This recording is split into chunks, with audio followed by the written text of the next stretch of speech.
ஆண்டவராகிய இயேசு கிறிஸ்துவின் நாமத்திலே உங்களுக்கு கிருபையும் சமாதானமும் உண்டாவதாக. 2 கொரிந்தியரோட புஸ்தகம் 1வது அதிகாரம் 10வது வசனத்தை வாசிக்கும் பொழுது, அப்பேற்பட்ட மரணத்தினின்றும் எங்களை தப்புவித்தார், தப்புவிக்கிறார், இனியும் தப்புவிப்பார் என்ற வசனத்தை வாசிக்கிறோம். He will deliver us. இனி எல்லாம் முடிந்தது என்று சோர்ந்து போய் இருக்கிறீர்களா?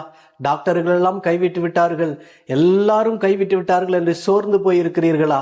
இன்றைக்கு நான் உங்களுக்கு ஒரு காரியத்தை சொல்லுகிறேன். கர்த்தர் தன்னுடைய கரத்தினால அவருடைய கண்மலையின் வெடிப்புகளிலே உங்களை மூடி பாதுகாக்கிறவராய் இருக்கிறார்.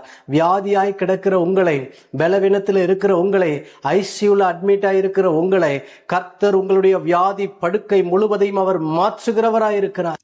வியாதியை உங்களிலிருந்து விலக்குவேன் என்று கர்த்தர் சொல்லுகிறார். நான் உங்களுக்காக ஜெபிக்கிறேன்.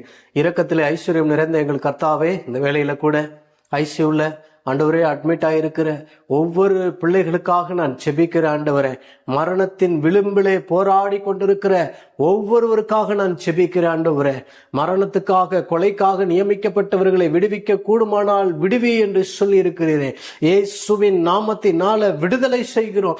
இப்பொழுதே கர்த்தருடைய கரம் தொட்டு சுகப்படுத்தும்படியாய் ஜெபிக்கிறோம். ஆண்டவரே, ஜீவனையும் பலனையும் பேசுகிறோம். 1 பேதுரு 2:24 இயேசுவின் தழும்புகளால அவர்கள் குணமடைவார்களாக என்று நாங்கள் ஜெபிக்கிறோம். இயேசுவின் நாமத்தில் ஜெபிக்கிறோம் எங்கள் ஜீவனுள்ள நல்ல பிதாவே, ஆமென்.